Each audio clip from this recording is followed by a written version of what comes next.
তোমরা যারা ক্লাস 11 অর্থাৎ একাদশ শ্রেণীর সেকেন্ড সেমিস্টারের ছাত্রছাত্রী আছো এবং তোমাদের যাদের শিক্ষা বিজ্ঞান বা এডুকেশন সাবজেক্টটি রয়েছে, আজকের ক্লাসটা শুধুমাত্র তোমাদের জন্যই। আজকের ক্লাসে আমি তোমাদের গ্রুপ ডির ফার্স্ট ইউনিট থেকে গুরুত্বপূর্ণ একটি 10 নম্বরের প্রশ্নের আলোচনা করছি। আমি সরাসরি প্রশ্ন এবং তার উত্তরের আলোচনায় চলে যাচ্ছি। তোমরা গুরুত্বপূর্ণ প্রশ্ন এবং তার উত্তরটি দেখে নাও। তোমরা প্রশ্নটি দেখতে পাচ্ছ। প্রশ্নটির আছে, মধ্যযুগে ইসলামী শিক্ষা প্রতিষ্ঠান হিসেবে মাদ্রাসার গুরুত্ব আলোচনা করো। এই প্রশ্নটি তোমাদের পরীক্ষার জন্য খুবই গুরুত্বপূর্ণ। এই পরীক্ষায় যদি প্রশ্নটি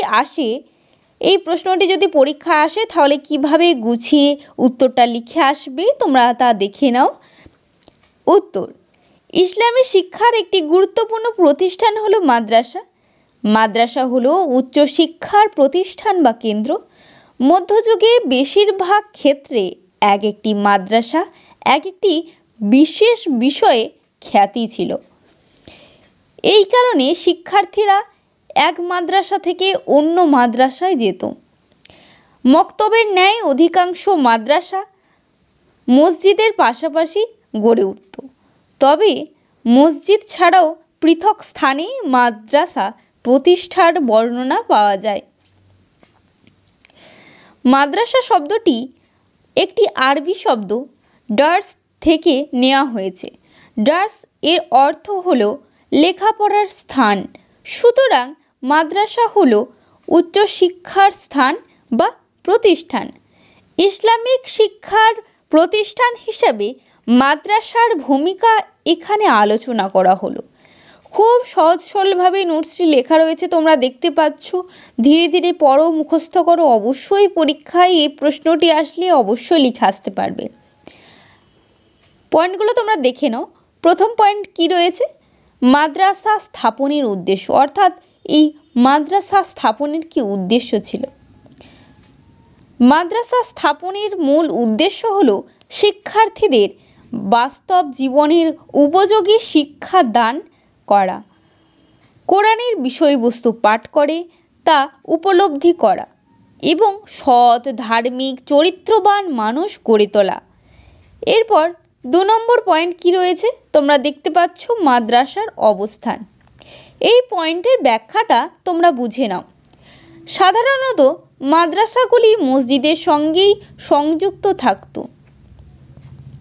বিভিন্ন কেন্দ্রীয় ও প্রশাসনিক শাসক গোষ্ঠীর প্রতিষ্ঠিত রাজধানীকে কেন্দ্র করে মসজিদের নিকটবর্তী স্থানে মাদ্রাসাগুলি গড়ে তোলা হতো। এরপর 3 নম্বর পয়েন্ট দেখতে পাচ্ছ, মাদ্রাসায় ভর্তির অনুষ্ঠান। এই পয়েন্টটা তোমরা বুঝে নাও। মক্তবের পাঠ শেষ হলেই শিক্ষার্থীরা মাদ্রাসায় ভর্তির জন্য আসত। মাদ্রাসায় ভর্তির সময় অন্য কোনো প্রতিষ্ঠান হতো না। এরপর 4 নম্বর পয়েন্ট তোমরা দেখতে পাচ্ছ। 4 নম্বর পয়েন্ট কি রয়েছে? 4 নম্বর পয়েন্ট রয়েছে পৃষ্ঠপোষকতা। রাষ্ট্রের নিজস্ব কোনো শিক্ষা বিভাগ না থাকায় মধ্যযুগে মাদ্রাসা প্রশাসনের দায়িত্বে থাকতেন বেসরকারি পরিচালন সংস্থা অথবা প্রতিনিধি স্থানীয় ব্যক্তিরা। আর্থিক অনুদান ছাড়াও রাষ্ট্রের পক্ষ থেকে মাদ্রাসার জন্য জমি প্রদানেরও ব্যবস্থা ছিল। এরপর 5 নম্বর পয়েন্ট দেখতে পাচ্ছ, পাঠ্যক্রম। এই পয়েন্টের ব্যাখ্যাটা তোমরা বুঝে নাও। মাদ্রাসাগুলিতে 2 ধরনের পাঠ্যক্রম অনুসরণ করা হতো। কি কি সে পাঠ্যক্রম? 2টো ভাগ কি কি? ধর্ম নিরপেক্ষ পাঠ্যক্রম এবং ধর্মীয় পাঠ্যক্রম। ধর্মনিরপেক্ষ পাঠ্যক্রমের অন্তর্ভুক্ত ছিল আরবি ব্যাকরণ, গদ্য, সাহিত্য, ইতিহাস, ভূগোল, আইন, দর্শন, জ্যোতির্বিদ্যা, চিকিৎসা শাস্ত্র, কৃষি বিজ্ঞান প্রভৃতি বিষয়। শিক্ষার মাধ্যম হিসাবে আরবি ও ফরাসি বা ফার্সি সব ভাষা চর্চা করা হতো। অন্যদিকে ধর্মীয় পাঠ্যক্রমে অন্তর্ভুক্ত ছিল কোরআনের অংশ, হজরত মুহাম্মদের বাণী। এর পরবর্তী নোটসটা তোমরা দেখে নাও। ইসলামিক আইন, হাদিস ও তার ব্যাখ্যা, সুফির কি মতবাদ ইত্যাদি। এরপর 6 নম্বর পয়েন্ট দেখতে পাচ্ছ, শিক্ষণ পদ্ধতি।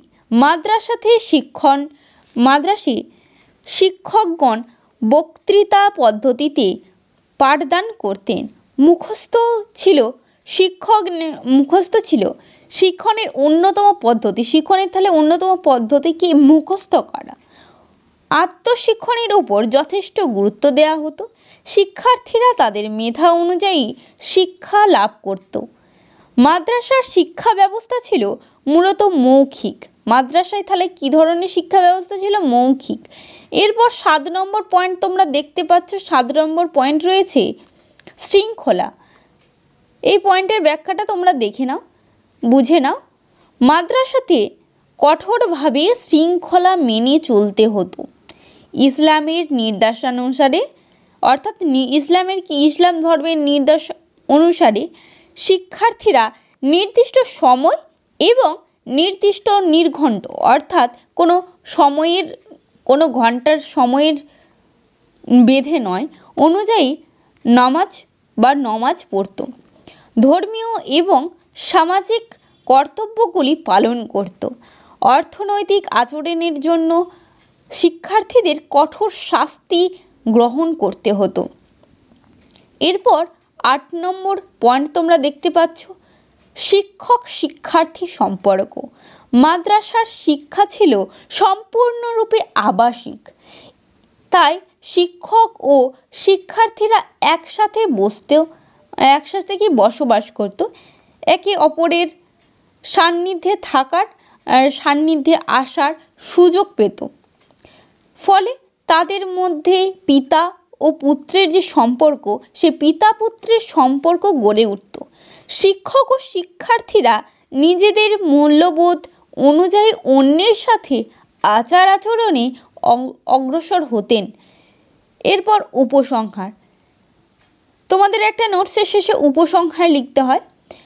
উপসংহারে আমি কি লিখেছি তোমরা দেখে নাও। উপরোক্ত আলোচ্য বিষয় সাপেক্ষে বলা যায় যে মাদ্রাসা হলো মাধ্যমিক ও উচ্চ শিক্ষার প্রতিষ্ঠান। বিত্তমানদের অর্থে স্থাপিত ও পরিচালিত মাদ্রাসার শিক্ষা ছিল অবৈতনিক। বিত্তমানরা, বাকি নোটসটি দিয়ে আমরা দেখে নাও, শিক্ষকদের ভাতা ও মেধাবী শিক্ষার্থীদের বৃত্তিও দিতেন। মধ্যযুগে উচ্চ শিক্ষার বিস্তারে মাদ্রাসার অবদান অনস্বীকার্য। এই ছিল তোমাদের গুরুত্বপূর্ণ একটি 10 নম্বরের প্রশ্নের আলোচনা। ভালো লাগলে অতি অবশ্যই লাইক করো একটি, আর শেয়ার করো বন্ধুদের, কারণ তারাও যাতে ভালোভাবে নোটসটি ভালোভাবে বুঝতে পারে, ভালোভাবে পরীক্ষার জন্য পড়তে পারে, রেডি করতে পারে। আর আজকের ক্লাসটা এই পর্যন্তই।